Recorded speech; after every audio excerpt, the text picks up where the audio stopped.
couple of weeks ago, Pixar released its newest film, a coming-of-age tale about two young boys in Italy who spend a summer getting into mischief, going on adventures, discovering the true meaning of friendship, etc.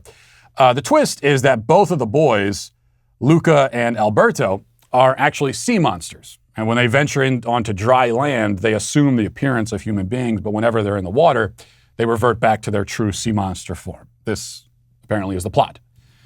Now, not to give away the ending, but eventually everybody on land learns that the boys are actually sea monsters and things get a little hairy at first, but then they all learn to accept Luca and Alberto for who they are, while more importantly, Luca and Alberto learn to accept themselves. And I don't need to see the movie to tell you it ends that way. Almost every kid's movie since the dawn of time has been at some level a coming-of-age story, and there's almost always prominent themes of self-acceptance, of being yourself, and so on. Pixar isn't doing anything new here. Even the sea monster bit is clearly reminiscent of The Little Mermaid, a disturbing tale about a monstrous aquatic freak who crawls onto land and stalks a young prince, eventually ensnaring him in a romantic relationship on false pretenses. The only thing that's arguably unique about Luca is that the film centers around male friendship. There is no romance here, unlike in Little Mermaid.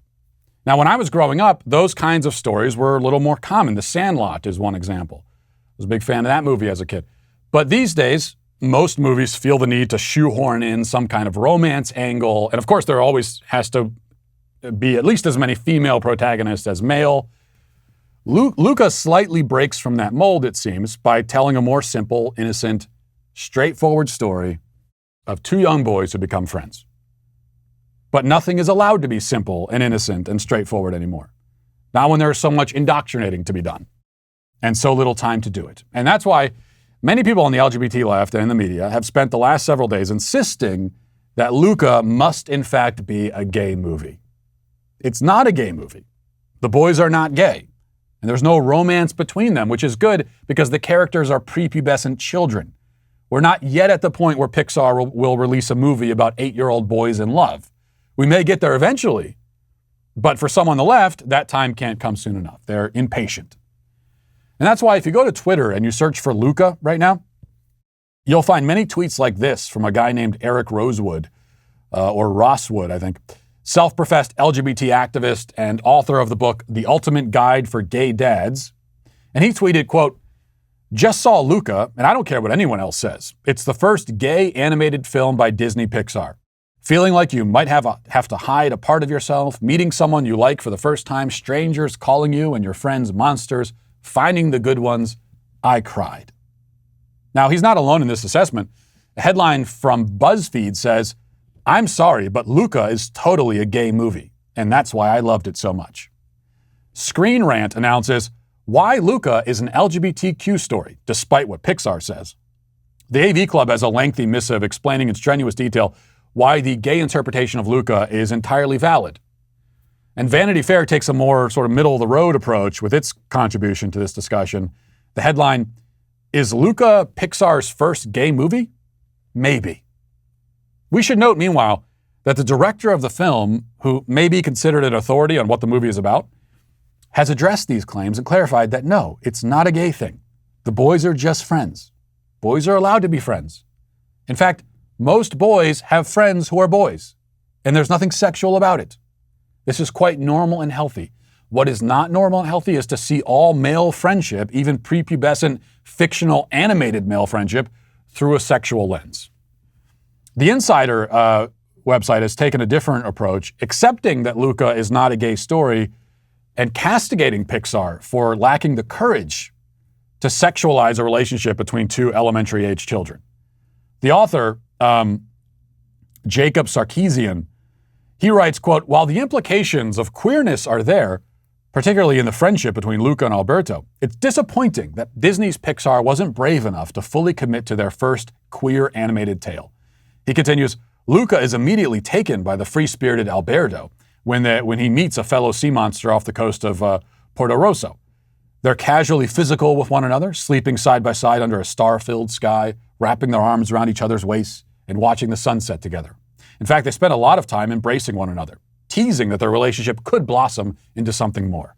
The comparisons to Call Me By Your Name, a film where two young men fall in love, are well earned.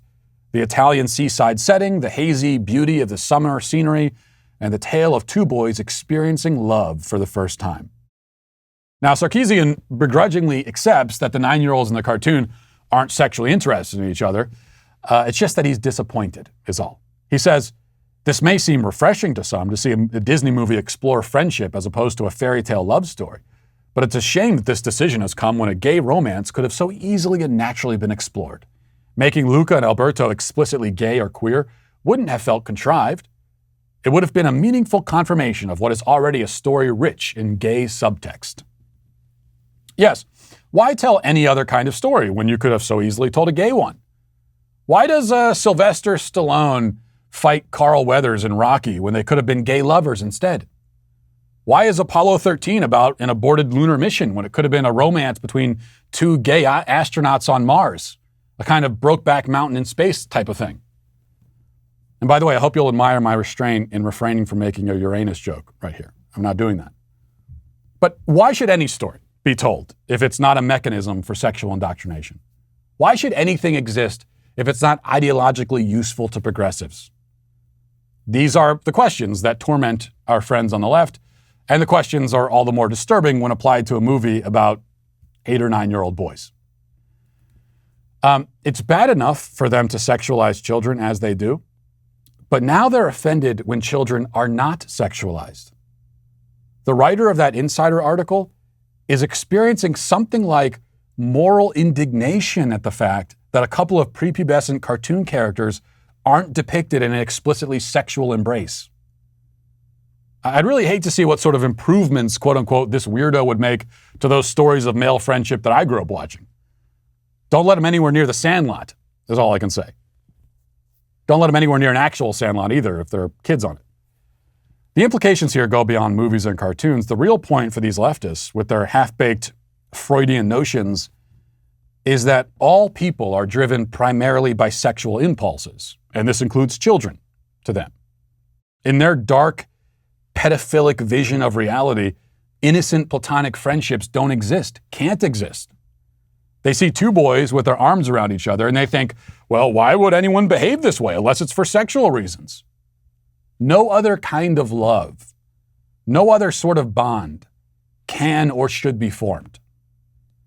And this kind of over-sexualization of everything makes it more difficult for boys in reality to form those platonic loving bonds with each other.